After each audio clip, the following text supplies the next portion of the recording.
जो अभी 4-5 प्रदेशों में चुनाव हो रहे हैं उसके विजय संकल्प के साथ हम लोग जो है ये हवन कर रहे हैं। हवन से ही जो है जो असुरी शक्तियां होती हैं, असुरी शक्तियों का नाश होता है, इसलिए हम लोग ये हवन कर रहे हैं। का काम करेंगे। बंगाल में तो 100 के 100% कल बहुमत से भाजपा समझ सकते हैं कि दीदी को हराना नामुमकिन है। दीदी ऑलरेडी हार चुकी हैं, ये तो कल पता चली जाएगा। वैसे बात अखिलेश यादव की बात करूंगा और दूसरी बात वो अपनी चुनाव उत्तर प्रदेश का भी तैयारी करके रखे, क्योंकि उनको भी इस बार फिर से हारना है, जैसे कि दीदी को हार।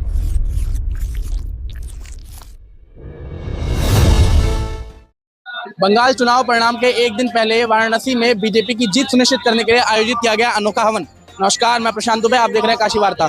अब मेरे पीछे देख सकते हैं ये जो हवन चल रहा है, ये जो यज्ञ चल रहा है, ये कोई आम हवन नहीं, आम पूजा पाठ नहीं है, बल्कि ये भाजपा की बंगाल में जीत सुनिश्चित करने के लिए आयोजित किया गया हवन है। आप मेरे पीछे देख सकते हैं बड़ी संख्या में लोग इस हवन को संपन्न करा रहे हैं और यह हवन आगामी बंगाल चुनाव परिणाम से पहले भाजपा की जीत वहां पे सुनिश्चित करने के लिए और वहां लोकतंत्र की स्थापना, इनका कहना है लोकतंत्र की स्थापना करने के लिए यह हवन आयोजित किया गया। आइए इन लोगों से बात करते हैं और जानते हैं इस प्रकार के हवन के बारे में। आप अपना पूरा परिचय दे दीजिए। मैं चौधरी इंद्रभूषण सिंह कुशवाहा, भारतीय जनता युवा मोर्चा काशी क्षेत्र का क्षेत्रीय उपाध्यक्ष। आपके द्वारा ये जो अनोखा हवन आयोजित किया गया, किस संदर्भ में? ये राष्ट्र की उन्नति, राष्ट्र के विकास, विकसित भारत की संकल्पना और जो अभी 4-5 प्रदेशों में चुनाव हो रहे हैं उसके विजय संकल्प के साथ हम लोग जो है ये हवन कर रहे हैं। मूलतः आप यहाँ पे बीजेपी की विजय के लिए कामना कर रहे हैं, लोकतंत्र की स्थापना के लिए कामना कर रहे हैं, तो आपको क्यों लगता है हवन से ही बीजेपी जीत पाएगी?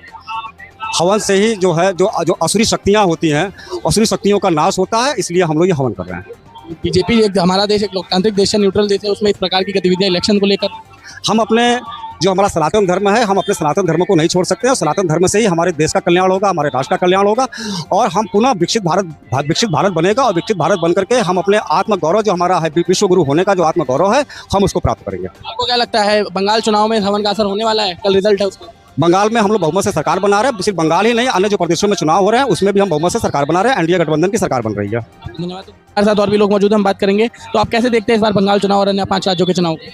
बंगाल के साथ साथ 5 राज्यों में भारतीय जनता पार्टी की सरकार बन रही है, 1-2 राज्यों में गठबंधन की सरकार बन जाएगी और जिस राज्य में सरकार नहीं भी बन रही है उसमें हम लोग पूर्ण तरीके से बढ़ने का काम करेंगे। और बंगाल में तो 100 के 100% कल बहुमत से भाजपा। विपक्ष का कहना है कि बंगाल में दीदी को हराना नामुमकिन है। अब दीदी से आप ये दीदी के चेहरे से ही समझ सकते हैं कि दीदी को हराना नामुमकिन है। दीदी ऑलरेडी हार चुकी हैं, ये तो कल पता चली जाएगा। वैसे हम लोग को तो ऑलरेडी पता है कि दीदी हार चुकी हैं, उनकी ये बेचैनी बता रही है कि दीदी बिल्कुल हार चुकी हैं चुनाव। विपक्ष का कहने नहीं कहने से विपक्ष। और दूसरी बात अखिलेश यादव जी की बात करूंगा और दूसरी बात वो अपनी चुनाव उत्तर प्रदेश का भी तैयारी करके रखे, क्योंकि उनको भी इस बार फिर से हारना है, जैसे कि दीदी को हार मिलेगा। अब विपक्ष बढ़ता जाएगा दिन पर दिन, भाजपा बढ़ती जाएगी सत्ता पक्ष में और विपक्ष का काम बढ़ता जा रहा है। ममता बनर्जी भी विपक्ष में बैठेंगी और बंगाल में भी विधानसभा में विपक्ष में बैठेंगी, तैयार हैं उसके लिए। बंगाल चुनाव के बाद अगर बीजेपी वहां आती है तो क्या कार्य देखने को मिलेगा? बंगाल चुनाव सबसे पहले तो भाई हम लोग जो काम करेंगे, जो भाजपा की सरकार वहाँ काम करने को, नारी शक्ति को सशक्त करने के लिए कि नारी और सशक्त हो जाए। आप इसका एक उदाहरण देख ही सकते हैं, जो कि मोदी जी ने टिकट देकर के देवनाथ जी को काम किया है, वो आप देख ही सकते हैं। दूसरा जो बांग्लादेशी घुसपैठी जो कि बांग्लादेश में पूरी तरह से कब्जा कर चुके हैं, हम लोग की संस्कृति को चोट पहुंचा रहे हैं, हर दिन हम लोग के बहनों को, माताओं को चोट पहुंचा रहे हैं, उसको खत्म करने का काम करेगी। दूसरा युवाओं को, वहाँ के युवाओं को, ना कि वहाँ की जो संस्कृति बांग्लादेश की बंगाल की संस्कृति आप देखें कला से निपुण है और हम लोग क्या बंगाल को कहाँ ले जा रही है ममता बनर्जी? विरोध में, प्रदर्शन में। वहाँ की संस्कृति खत्म हो रही है, वहाँ का कला खत्म हो रहा है। उस कला को फिर से जागृत करने का भारतीय जनता पार्टी की सरकार करेगी मोदी जी के नेतृत्व में।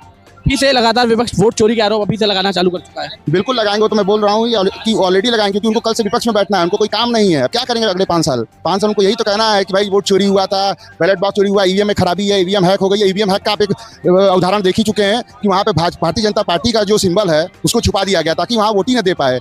SIR में आप देखिए कितने फर्जी वोटर निकाले, हमारे लगभग 90-92 लाख वोटर फर्जी निकले। तो ये तो ईवीएम हैक करने का और चोरी करने का वोट काम कौन कर रहा है तो जनता जान रही है, आप सब लोग जान रहे हैं, हम सब लोग जान रहे हैं। ये जो बड़ा मामला सामने आया था, बीजेपी के उस पे बटन पे टेप मार दिया गया था, इस प्रकार की गतिविधियों पे आपका क्या उत्तर है? इसका उत्तर यही है कि देखिए वो हार रही है, उनको पता है, और बीजेपी पे चोरी का जो वोट चोरी का आरोप वो लोग लगा रही हैं, ये इस तरह की कृत्य से पता चल रहा है साफ साफ कि कौन चोरी करने की कोशिश करा। वो इतने बौखला गए पहले चरण के बाद ही 93%, लगभग 92.86% वोट पड़ने के बाद उनको कोई रास्ता ही नहीं दिख रहा है। उनको दिख रहा है कि बीजेपी का सिंबल ही मिटा दो ताकि कोई वोट ही ना दबा पाए, ताकि उनको कुछ वोट मिल जाए, ताकि 1-2 सीट तो जीत जाए। पहले चरण की वोटिंग के दौरान बीजेपी के एक नेता को टीएमसी के कुछ नेताओं द्वारा मारा भी गया था, हमला किया गया था। ये तो आप देखते आ रहे होंगे पिछले 15 सालों से, जब से ममता बनर्जी जी की सरकार आई तब से पिछले बार बीजेपी बढ़त वहाँ पाई, तब से इन लोग को इतनी बेचैनी कि वो चाह रहे हैं कि वहाँ के नेता ही खत्म हो जाए, भारतीय जनता पार्टी का कोई नेता ही न रहे बंगाल में, इसलिए वो लगातार हमला कर रहे हैं। उस सारे हमला जैसे कि हमारे आदरणीय गृह मंत्री जी ने कहा है, सबको उल्टा करके सीधा कर दिया जाएगा, तो किया जाएगा कल के बाद। अब देखिए कैसे सीधे हो जाएंगे सब लोग। इस हवन का कितना प्रभाव होने वाला है? इस हवन से हम लोग, ये जीत का हवन है,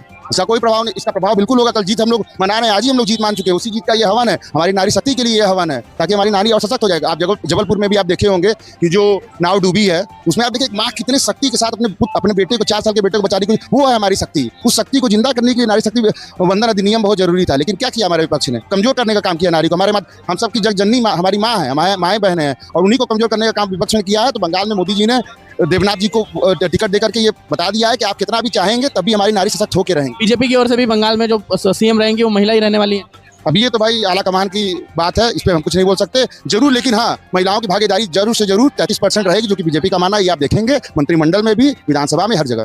बहुत बहुत धन्यवाद। तो देखा आप लोगों ने यहाँ पे ये जो हवन है, इनका कहना है ये जीत का हवन है, अभी से इसलिए हवन कर रहे हैं क्योंकि इनका मानना है कि बंगाल में एक प्रचंड जीत बीजेपी हासिल कर लेगी कल, और महिला सशक्तिकरण के साथ साथ वहाँ पे घुसपैठियों को भगाने का बड़ा काम करेगी। और ममता दीदी बेचैन है, इन लोगों का कहना है कि ममता दीदी बेचैन है क्योंकि वो हारने वाली है वहाँ पे। काशी वार्ता के लिए मैं प्रशांत।